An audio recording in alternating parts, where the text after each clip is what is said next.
रचना बहुत परेशान हो गई थी। उसको समय नहीं मिलता था खुद के लिए। मम्मी, अब कैसी हो आप? अब अपना ध्यान आपको ही रखना पड़ेगा। मैं तो नहीं आ सकती अभी। रचना अपनी माँ से फोन पर बोली। माँ, समय बिल्कुल नहीं मिलता है।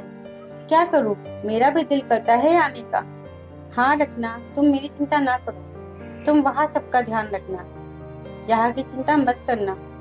बेटी की माँ और क्या कहती। फोन रखते ही रचना फिर घर के काम में लग गई। आजकल माँ से शाम को ही बात हो पाती है, क्योंकि सुबह के काम बहुत बढ़ गए थे। सास के अचानक घुटनों का ऑपरेशन करवाया था, इसलिए रचना पर घर की सारी जिम्मेदारी आ गई। अभी शादी को 1 से 2 वर्ष ही हुए थे, लेकिन रचना ने सब संभाल लिया था। ऑनलाइन ऑफिस का काम रात तक चलता और वो बहुत थक जाती थी, इसलिए अभी नौकरी भी छोड़ दी थी, क्योंकि उसके लिए नौकरी से ज्यादा सास की सेहत जरूरी थी। रचना का पति वीर यूं तो घर से ही ऑफिस का काम करता था और घर पर कभी कभार मदद भी कर देता था। वीर की थोड़ी सी मदद भी रचना को बहुत लगती थी। रचना की माँ भी धन्य समझती थी बेटी सुखी है संसार में। वीर को घर से बाहर दोस्तों के साथ घूमने का एक मौका मिला था। तब सभी ने 4 दिन शिमला जाने का प्रोग्राम बनाया। रचना ने वीर की तैयारी कर दी और उसके साथ जाने के लिए बोली। मैं भी बहुत बोर हो गई हूँ घर पर। मुझे भी बाहर जाने का मन है। वीर अपना सामान चेक करते हुए बोला।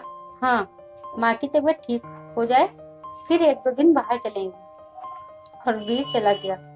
शाम को सास की बहन का फोन आया। हाँ हाँ दीदी, मैं ठीक हूँ। रचना भी तो है ना? और अब तो घर पर नौकर भी आने लगे हैं, इसलिए अब कुछ ज्यादा काम नहीं होता। बस दोनों समय का खाना ही बनाना होता है। वीर आज ही शिमला गया है। बहुत बोर हो गया था बेचारा। रचना को तो दोपहर के 2 घंटे आराम मिल भी जाता है, लेकिन वीर को नहीं मिलता है। बस इसलिए बाकी तो कुछ काम ही नहीं होता घर पर। नौकर तो कर ही जाते हैं। रचना के कानों तक बात पहुंच चुकी थी। उसे मन ही मन बुरा भी लग रहा था कि मैंने सास और घर के काम के लिए नौकरी छोड़ दी। उनको परेशानी ना हो इसलिए 2 दिन के लिए भी मायके नहीं जा रही। वीर को तो शनिवार और रविवार मिलता है, तब तो वे दोस्तों के साथ बाहर जाते हैं। सुबह देर से उठते, मनपसंद खाना बनवाते और मुझे तो खुद के लिए भी टाइम नहीं मिलता। ये सोचते सोचते उसकी आंखें भर आई और पीहर की याद आने लगी। थोड़े दिनों बाद जब वीर शिमला से घूमकर वापस घर आया, तो वीर के वापस आते ही रचना ने कहा। वीर, शनिवार और रविवार को तुम्हारी छुट्टी होती है, तो 2 दिन की और ले लो। मैं 4-5 दिन मायके जाकर आ जाती हूँ। अरे, ऐसे कैसे जाओगी? मम्मी की देखभाल कौन करेगा? वीर, वो मेरी सास है और तुम्हारी माँ, और घर पर काम ही क्या होता है, खाना ही ना। तो 4 दिन टिफिन लगवा लेना। तुम तो अभी बाहर गए थे, बाहर तो सब खाया ही है ना। या फिर अपनी बाई को कह देना, बना देगी। तुम कुछ समय माँ के साथ बिताओ। ऑफिस के काम के कारण तुम उन्हें समय नहीं दे पाए। रचना ने सीधे सीधे कह दिया। मुझसे नहीं होगा यार रचना, 4 दिन घर पर बोर हो जाऊंगा। वीर ने उसे रोकते हुए कहा। वीर, हम लड़कियां अपने माँ बाप को पराया कर सास ससुर की सेवा करती हैं। तुम मेरे छोड़ो अपने मम्मी पापा के साथ रहने में परेशान हो रहे हो? रचना ने व्यंग्यात्मक अंदाज में पूछा। वो आगे बोली। अब रोज मुझे दोपहर को आराम मिलता है, तुमको नहीं मिलता ना, इसलिए छुट्टी लो और आराम करो। मम्मी के साथ बैठ बात करो। उनको समय पर दवाई दे देना, टीवी लगा देना, थोड़ी पैर की एक्सरसाइज करवा देना। बाकी काम ही क्या होता है, सारे काम तो नौकर कर जाते हैं वीर। मेरी मम्मी और पापा भी अकेले हैं। मम्मी की तबीयत भी नरम गरम है, फिर भी वो कहती हैं कि तुम वहाँ ध्यान रखो। एक बात बताओ, जब एक लड़की शादी करती है, ससुराल के सारे रिश्ते अपने बना लेती है, तो लड़के क्यों नहीं? लड़के के माता पिता की देखभाल करना बहू का फर्ज है, ऐसा बताया जाता है। तो शादी के पहले वो फर्ज कौन निभा रहा था? वीर, मुझे शिकायत तुमसे नहीं, वर्षों से चली आ रही इस सोच से है कि बहू के आते ही उससे इतनी उम्मीद कर ली जाती है कि वो थक जाती है। फिर भी ये कहा जाता है कि बहू नसीब वाली है, ऐसा ससुराल मिला है। मैंने नौकरी क्यों छोड़ दी तुम जानते हो?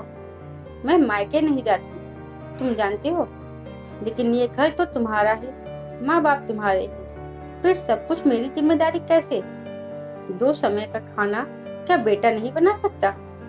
4 दिन अपने माता पिता के साथ नहीं रह सकता?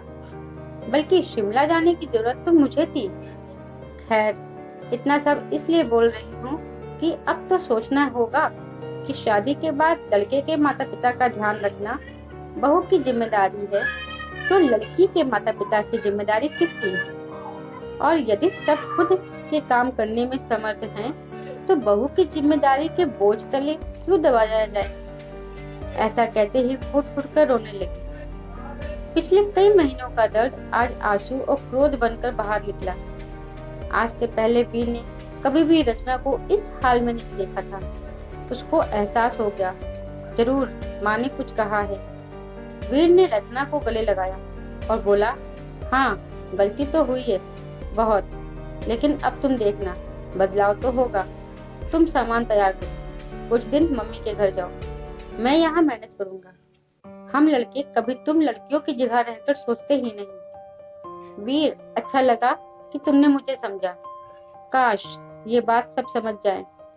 रचना की आंखों में अब भी आंसू थे, लेकिन उसमें तसल्ली भी थी, और वो तैयार होकर कुछ दिन के लिए माँ के पास रहने चली गई। जब तक रचना नहीं आई, वीर ने माँ बाप की हर जरूरत का ख्याल रखा, और रचना के आने के बाद भी वीर अब सारी जिम्मेदारी रचना पर नहीं छोड़ता, बल्कि हर काम में रचना का हाथ बटाता है। शादी के बाद बहू ससुराल वालों की सेवा करे, ये उसका फर्ज है, तो जरा लड़के को भी कुछ फर्ज समझाए जाने चाहिए, और ससुराल में बहू को भी वो मकाम दे जिसकी वो हकदार है। वो बहू का फर्ज नहीं होता, बल्कि बहू के भी आराम का ख्याल रखना ससुराल वालों का फर्ज होता है। दोस्तों, उम्मीद करती हूँ आपको हमारी कहानी जरूर पसंद आई हो। दोस्तों, कहानी अच्छी लगी हो तो वीडियो को लाइक शेयर सब्सक्राइब करना मत भूलें। धन्यवाद।